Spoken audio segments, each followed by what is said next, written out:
A week ago, a representative from the Roman Curia decided that the waning days of Lent would be the proper time for the Masses at St. Peter's Basilica to be curtailed, with only Masses on the official schedule being permitted.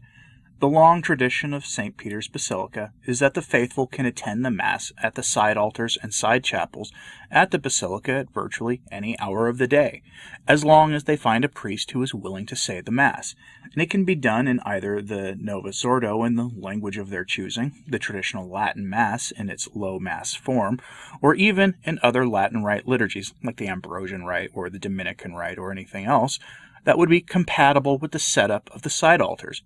That practice, one of the most incredible and beautiful things in all of Christendom, that practice of having numerous Masses offered simultaneously in the same room, is now a part of history, leaving St. Peter's Basilica feeling more like a museum than a house of God.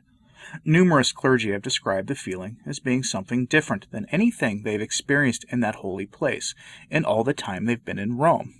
And that's not really surprising. The only Masses available now are the regularly scheduled Masses, which are, for the most part now, concelebrated Novus Ordo Masses, with the few traditional Latin Masses being relegated to the underground and out-of-sight chapels. Edward Penton found instead two early concelebrated Eucharists this weekend instead of the normal, traditional thing that at any point in church history you would have found. And these Masses had 1 to 3 concelebrants, and the main Mass was at 8:30 in the morning with a total of 8 people in the pews, and it was in a chapel behind a curtain, not at the main altar. Penton confirms the evident fact that apparently Francis did in fact endorse the decision, and that was not terribly surprising. According to Penton, he was helped by a close confidant, Cardinal Beniamino Stea, the prefect for the Congregation for the Clergy, and other cardinals close to him. None of those cardinals who assisted Francis in making this decision were among those concelebrating the Novus Ordo Masses that are permitted at the Basilica. And why should they? I mean, they have their own cathedrals, their own titular cathedrals that come with their title of being a cardinal archbishop in the Roman Curia. There was also a traditional Latin Mass being offered, and it was, as I said earlier, underground. The Masses held at side chapels in the Basilica proper have been sparsely attended. It's as if the holy aroma from the thuribles had been whisked out of the air, leaving only the feel of a museum, and again, not what you would expect in a house of God, and especially not the most iconic house of worship in all of Christendom. Now, the effect of the transformation at St. Peter's Basilica into a museum is now complete, and the faithful will be witnesses to it. Gloria TV's English language news service reports that Francis's Holy Week schedule has been released, and there is a lot there for those with eyes to see.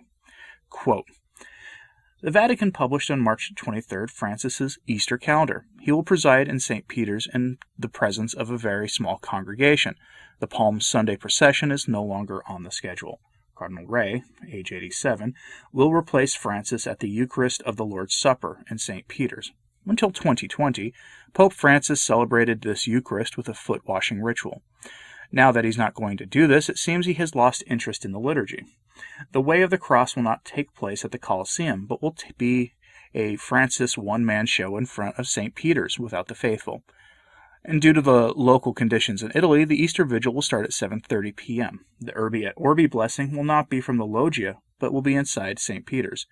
The Eucharists will be presided at the table of the chair, not at the main altar under the baldachin, which has not been used for months.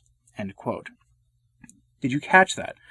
For this, the holiest Mass of the year, on the Feast of the Resurrection of our Blessed Lord, at the sort of flagship chapel in all of Christendom, Francis is not using the main altar at St. Peter's, but is instead continuing the use of the table of the chair, which is not the main altar at the Basilica at all. Francis hasn't used that altar in many months, specifically, if reports are accurate, since October 2019, when St. Peter's was dedicated to the Pac-Man Mama. Now, at that time, an icon of that was placed over the place where the relics of St. Peter were housed, in an important symbolic gesture that cannot be forgotten by anyone, again, with eyes to see. And Francis did not miss it, and has since then limited the Mass to very strict circumstances that have left the Basilica nearly silent for most of the rest of the day. As I said earlier, prior to this move going into effect, the faithful would be greeted by the sounds of prayers being offered to God as the Holy Mass was being offered on all the side altars, or most of them, simultaneously at virtually all hours of the day. Now that is no longer the case. The Mass was perpetually being offered at St. Peter's, but no longer is. And there is something very important in that which we should not overlook. At the heart of the Church, the Mass was offered nearly 24 hours a day, often multiple times simultaneously, but now only is during regularly scheduled hours. Cardinal Newman once wrote in a personal letter of his about the concept of the Great Cathedral, what the Great Cathedral really is, and what a cathedral does for the faith. And that's a lengthy quote, but you'll see why I'm doing this. Quote, "As I have said for months past, that I never knew what worship was, an objective fact, till I entered the Catholic Church and was partaker in its offices of devotion. So now I say the same on the view of its cathedral assemblages. I have expressed myself so badly that I doubt if you will understand me, but a Catholic cathedral is a sort of world, everyone going about his own business, but that business is a religious one, groups of worshippers, and solitary ones, kneeling, standing, some at shrines, some at altars, hearing Mass and communicating, currents of worshippers intercepting and passing by each other, altar after altar lit up for worship, like stars in the firmament, or the bell giving notice of what is going on in parts you do not see, and all the while the singers and the choir going through matins and lauds, and at the end of it the incense rolling up from the high altar, and all this in one of the most wonderful buildings in the world, and every day. Lastly, all of this without any show or effort, but what everyone is used to, everyone at his own work, and leaving everyone else to his." End quote. Another way we could look at it is this. St. Peter's Basilica and the great cathedral similar to it are cities of prayer. They're cities at prayer. When the faithful enter the cathedral, the Mass is being said on all the altars, the various people praying the rosary or other individual devotions, adoring the sacrament in the tabernacle. All of it is like a city at prayer, with each individual or group praying on their own, but still with the same focus, for the same cause, and in the end for the same devotion. It's a powerful practice, and as a consequence of the mysterious rule issued by the Secretariat's office, a practice that is largely gone now.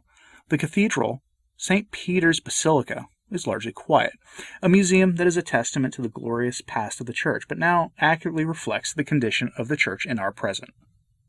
It reflects almost perfectly the papacy of Francis, who often preaches a gospel of works, but rarely one of prayer and devotion, and even when he does, it's always wrapped up in works. One only needs to look at his now-forgotten declaration of the year of St. Joseph for an example of that. And if you are not familiar with that, my video from just a couple of days ago is on that exact topic. The Pac-Man Mama cannot be overlooked in all this.